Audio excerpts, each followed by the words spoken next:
नमस्कार मित्रांनो, मी कुणाल. माझ्या द कुणाल ब्लॉग्स या यूट्यूब चॅनल मध्ये आपल्या सर्वांचे स्वागत करत आहे. आज मी आलो आहे अंजनेरी पर्वताला भेट देण्यासाठी, जिथे पवनपुत्र हनुमान यांचा जन्म झालेला आहे. तसेच या अंजनेरी पर्वतावर काय काय बघण्यासारखं आहे, तसेच या पर्वताची काय काय वैशिष्ट्ये आहे, याची संपूर्ण माहिती या व्हिडिओच्या माध्यमातून मी आपल्याला देऊ इच्छितो. व्हिडिओ शेवटपर्यंत नक्की बघा. व्हिडिओ आवडल्यास व्हिडिओला नक्की लाईक करा, शेअर करा आणि चॅनलला सबस्क्राईब करा. तर चला फ्रेंड्स, आपण आपल्या व्हिडिओला सुरुवात करूया. अंजनेरी पर्वत हा नाशिक त्र्यंबकेश्वर रांगेतील महत्त्वाचा पर्वत आहे.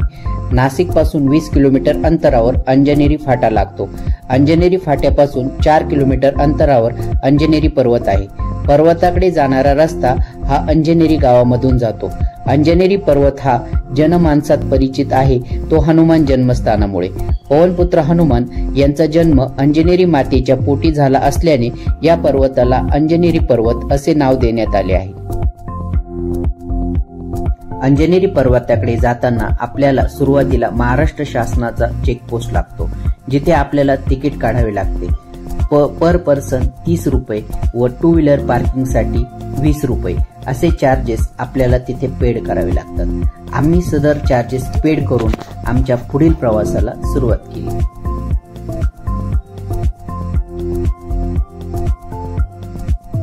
पर्वताच्या पायथ्याशी 2 व्हीलर व 4 व्हीलर करिता भव्य अशा पार्किंगची व्यवस्था करण्यात आलेली आहे.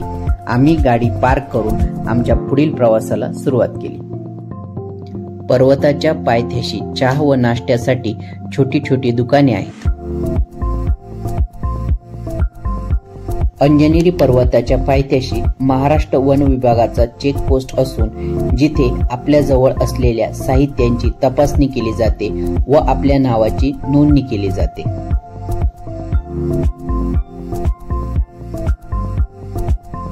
चेकपोस्टच्या पुढे पर्वताची वैशिष्ट्ये सांगणारे अनेक फलक आपल्याला दिसून येतात.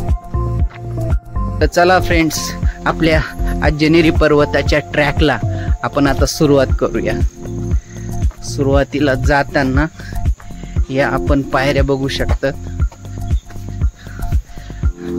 निसर्गरम्य वातावरण आणि झाडाझुडपांनी आच्छादलेल्यामुळे इथे सुंदर अशी सावली जाताना आपल्याला जाणवते. पर्वताची ट्रॅकिंग करताना आम्हाला महाराष्ट्राबाहेरील विद्यार्थी दिसून आले. त्यांच्याशी आम्ही थोड्याशा गप्पा मारत आमच्या ट्रॅकिंगचा प्रवास सुरू ठेवला. कहाँ से आए हो आप? जरा थोड़ी जानकारी दे दो. तेलंगाना. फ्रॉम तेलंगाना. कहाँ रहते हो अभी? संदीप फाउंडेशन. Okay okay.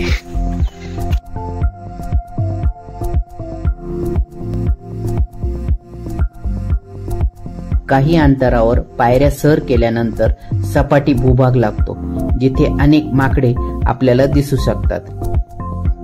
पर्वतावर अनेक माकडे असल्याने आपल्याकडे जर बॅग असेल तर अनेक माकडे आपल्याकडे आकर्षित होतात. याचा अनुभव मी व कॅमेरामॅननी घेतला.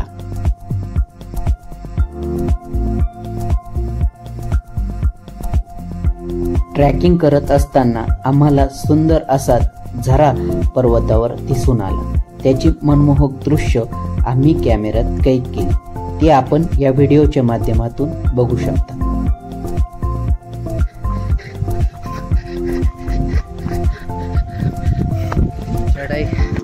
चढाईचा मार्ग सोपा आहे, परंतु डोंगर छातीवर चढताना येत असल्यामुळे थोडा दम लागतोय. त्यामुळे थोडी विश्रांती घेऊन आमच्या प्रवासाच्या पुढील मार्गाला आम्ही सुरुवात केलेली आहे. जय श्रीराम.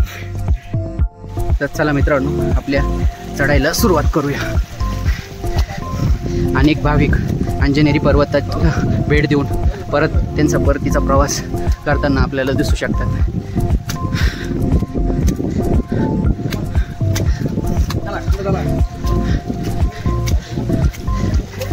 अंजनेरी पर्वत सर करताना समोरच आम्हाला जैन प्राचीन तीर्थक्षेत्र अंजनेरी यांचं मंदिर दिसून येत आहे. याचं आपण दर्शन घेऊया. जैन मंदिराचे प्रवेशद्वार बंद असल्याने मला आत प्रवेश करता आला नाही, परंतु मंदिरात 108 जैन लेणी आहेत. आम्ही बाहेरून जैन मंदिराचे दर्शन घेऊन आमच्या पुढील प्रवासाला सुरुवात केली. ट्रॅकिंग सुरू असतानाच आम्हाला मारुतीरायांचे दर्शन झाले. मारुतीरायांसोबत थोडीशी चेष्टा मस्करी करत त्यांना नाश्ता पाणी खाऊ घातला. ते आपण व्हिडिओच्या माध्यमातून बघू शकता. मारुतीरायांना कुरकुरे दिले. मारुतीराय मस्त कुरकुऱ्यांचा आनंद घेत आहे.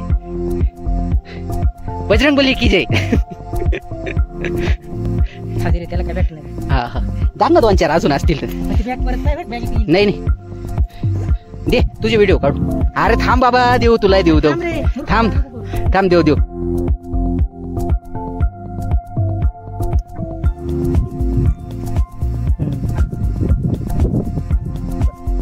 थांब बरं का, ती व्हिडिओच नाही. मारुतीरायाला थोडे कुरकुरे देऊन आम्ही आमच्या पुढील प्रवासाला सुरुवात केली.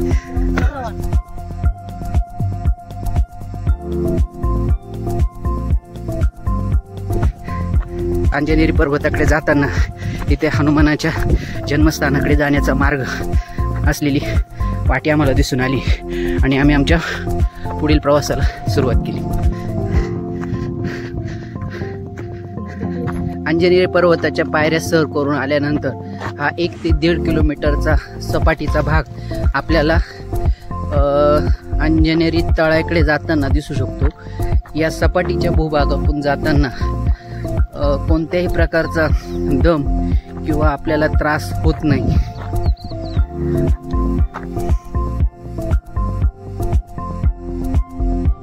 अंजनेरी पर्वताची सर करताना कॅमेरामनला थोडी भूक लागल्यामुळे चिप्सचा आस्वाद घेताना आमचा कॅमेरामन 2 शब्द होऊन जाऊ द्या. कसं वाटतंय मग अंजनेरी? निसर्गाचं वातावरण कसं आहे? मग एकदा अवश्य भेट द्यायची का? सपाटीच्या भूभागावरून प्रवास सुरू असताना आम्हाला सुंदर व मनमोहक निसर्गरम्य अशी दृश्य बघायला मिळाली. ते आपण या व्हिडिओच्या माध्यमातून बघू शकता. 1 ते 1.5 किलोमीटर सपाटीच्या भूभागाचा प्रवास पूर्ण केल्यानंतर आम्हाला अंजनेरी माता यांच्या ध्यानधारणा मंदिराचे दर्शन झाले. मंदिरासमोरच अंजनेरी माता कुंड आहे. अंजनेरी माता यांनी पुत्रप्राप्तीकरिता भगवान शंकराचे याच मंदिरात 108 वर्ष तपश्चर्या केली. त्यानंतर पवनपुत्र हनुमान यांचा जन्म झाला. मंदिरात आत प्रवेश केल्यानंतर आम्ही अंजनेरी मातेचे दर्शन घेतले. मंदिरात सुंदर अशी अंजनेरी मातेच्या मूर्तीची स्थापना करण्यात आलेली होती. ते आपण या व्हिडिओच्या माध्यमातून बघू शकता. अंजनेरी मातेच्या मंदिराचे दर्शन घेतल्यानंतर आम्ही आमच्या पुढील प्रवासाला सुरुवात केली. प्रवास सुरू असतानाच आज सुट्टीचा दिवस असल्याने अनेक शाळकरी विद्यार्थी तसेच कॉलेजचे विद्यार्थी या पर्वताला भेट देण्यासाठी आलेले आपण बघू शकतात.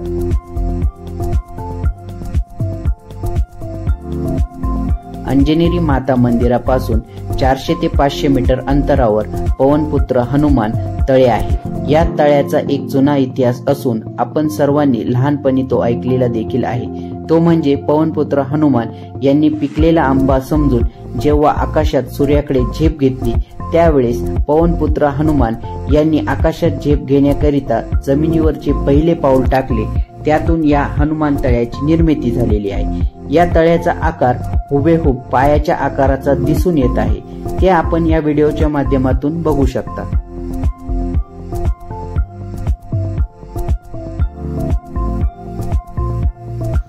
अंजनेरी तळे बघितल्यानंतर आपण श्री पवनपुत्र हनुमानाच्या जन्मस्थानाकडे आता आपला प्रवास हा सुरुवात करत आहोत.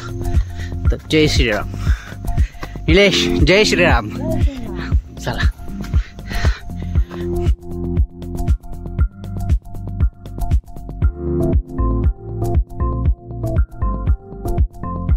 पवनपुत्र हनुमान यांच्या जन्मस्थानाकडे प्रवास सुरू असताना आम्हाला अंजनेरी माता गुफेकडे जाणारी पाटी दिसून आली व अंजनेरी मातेच्या गुफेच्या दर्शनाकरिता आमच्या ट्रॅकिंगला आम्ही सुरुवात केली।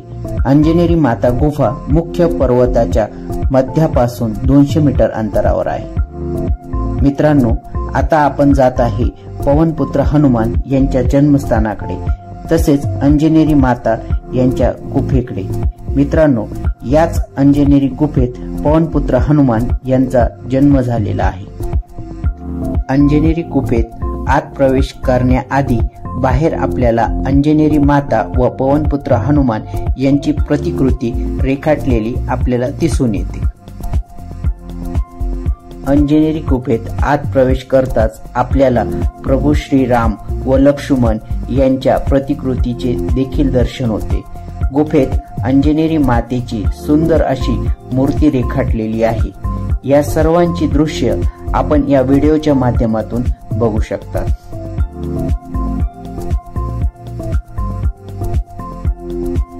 अंजनेरी मातेच्या गुफेचे व पवनपुत्र हनुमान यांच्या जन्मस्थानाचे दर्शन घेऊन आम्ही आमच्या अंजनेरी पर्वताच्या पुढील प्रवासाला सुरुवात केली। अंजनेरी पर्वताच्या पायऱ्या सर करून आल्यानंतर आता आपण तिसऱ्या व शेवटच्या प्रवासाच्या टप्प्यात आलेलो आहे।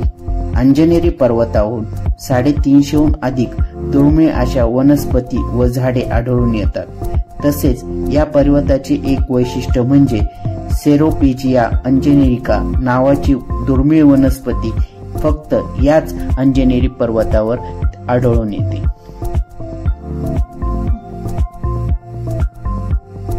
मित्रांनो, आता आपण जात आहे पवनपुत्र हनुमान यांच्या मंदिराचे दर्शन घेण्याकरिता। मित्रांनो, फायनली आपण आता पवनपुत्र हनुमान यांच्या मंदिराजवळ पोहोचलेलो आहोत। ते आपण या व्हिडिओच्या माध्यमातून बघू शकता।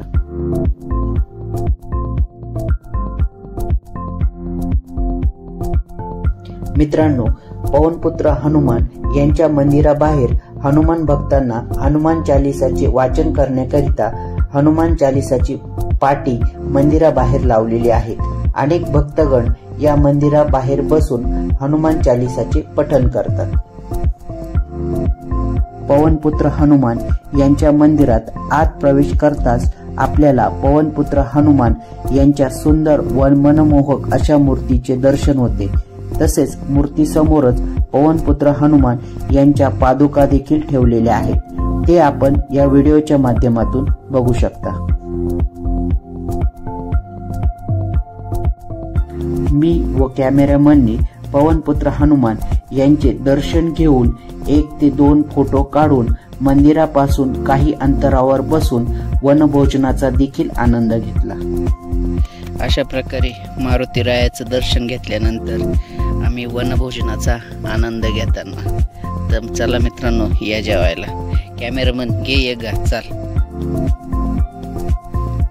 कॅमेरामन जेवणाचा आनंद घेताना बस आहे भाऊ, जेवण बरोबर आहे?